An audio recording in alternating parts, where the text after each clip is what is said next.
Bonjour à tous, c'est le quintet panoramique que je vous ai donné ce mercredi en 5 chevaux au moment où je vous ai annoncé sur ma chaîne la création de ce fameux quintet panoramique que je vais proposer aux abonnés des pronos du cœur d'avoir tous les jours, 1 heure avant la course, un quintet de 5 chevaux de dernière minute avec toutes les dernières informations, les prises et puis ce que je vais ressentir 1 heure avant la course. On va tous ensemble jouer 2 euros, pas plus, juste 2 euros.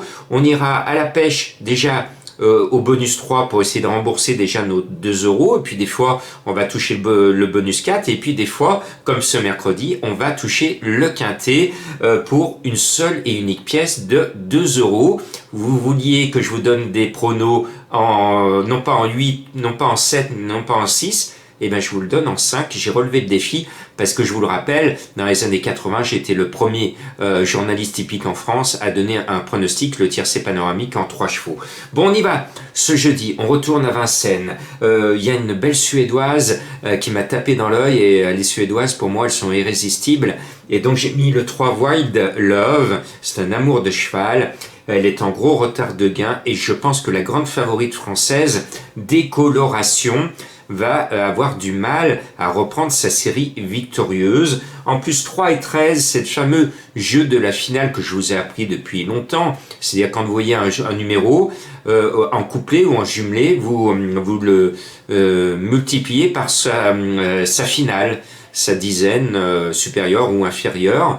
Donc le 13 appelle le 3, comme le 2 appelle le 12, le 1 appelle le 11. Ben là, c'est la finale 3-13. Et cette méthode vous permet souvent de toucher un couplet ou un jumelé que vous n'auriez pas joué, mais vous voyez gros comme une maison un numéro, et bien vous mettez la dizaine qui est associée. Voilà, en plus ou en moins.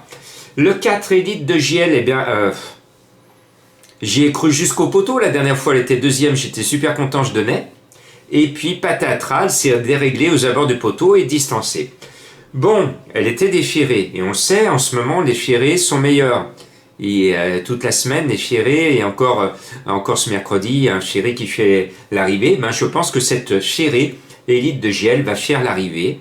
Et puis un cheval qui va nous donner des émotions, forcément, ces belles émotions. Le numéro 5, elle a énormément progressé. Moi, je savais qu'elle était de la valeur petit tiercé. Et puis, ses progrès sont là. Et maintenant, elle a la pointure des gros quintés. Eh bien, je l'aime bien. C'est une mère courage. Elle a trotté sur un drôle de pied il n'y a pas si longtemps cet hiver. Je la glisse sur mon ticket. Et puis, mon coup de cœur à 14 contre 1, c'est surprenant parce que je lui vois une toute bonne chance. C'est le 2 Effigie Royale. Je la sens bien, entourage confiant. Ses lignes sont assez intéressantes. J'y crois et de voir sa cote de 14 contre 1 m'a encouragé à vous donner ce cheval en coup de cœur. Et puis, il faut racheter DS Noir le 6. Je sais pas, il y a eu un vaudou qui est passé autour de son écurie parce qu'elle est au top et puis actuellement elle se plante à chacune de ses sorties. Alors j'aimerais bien savoir qui c'est qui plante dans une poupée des aiguilles sur DS Noir. Voilà, donc arrêtez de planter.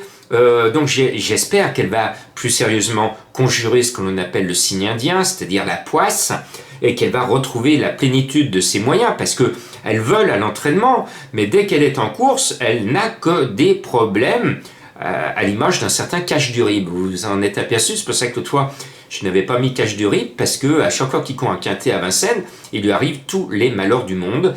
Donc voilà, j'essaye de lui envoyer de l'énergie positive à cette déesse noire. Voilà. Et puis je rachète Donna Viva. Donna Viva qui avait fait une belle passe, un petit peu aussi sur la descendante. Et puis je me suis laissé gagner par la confiance de son entourage. Et j'ai bien envie de la racheter. Et puis, je pensais que Conchita allait être le cheval de Madame Colombo. Ben, pas du tout. C'est Crescendis, le cheval de Madame Colombo. J'hésitais entre les deux. Et finalement, je suis un fan de Dorieux, l'entraîneur qui ne court qu'à bon escient et qui nous présente ce numéro 14, Conchita Génilou. Et pour moi, le choix a été vite fait. J'aime bien ce professionnel que je mets toujours dans mon course par course pour ceux qui sont abonnés au prono du cœur et comme Boudot que je mets toujours en tête. Et je vais terminer après ce numéro 14 sur un coup de gueule.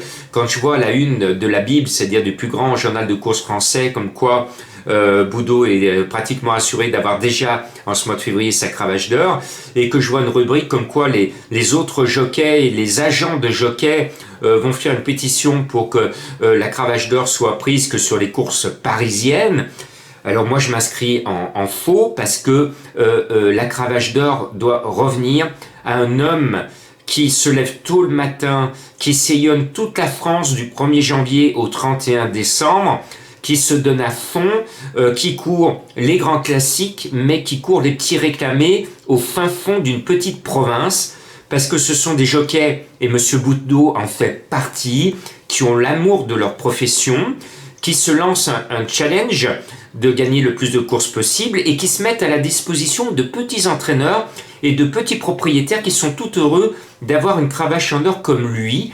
Alors je dis non, mesdames et messieurs les agents de jockey prestigieux, non, vous n'allez pas faire la cravache d'or sur les courses parisiennes, parce que n'oubliez pas, qui c'est qui fournit le plus de partants?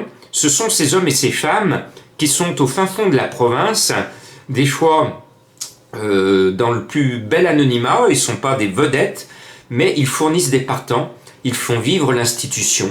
Et je voudrais saluer toutes ces femmes et ces hommes qui gagnent peu, mais qui vivent de leur passion et qui tentent de vivre de leur passion avec plus ou moins de réussite, mais qui sont tous les jours très tôt sur le chemin de l'écurie, qui aiment et qui soignent leurs chevaux et qui font des kilomètres et des kilomètres pour courir une course.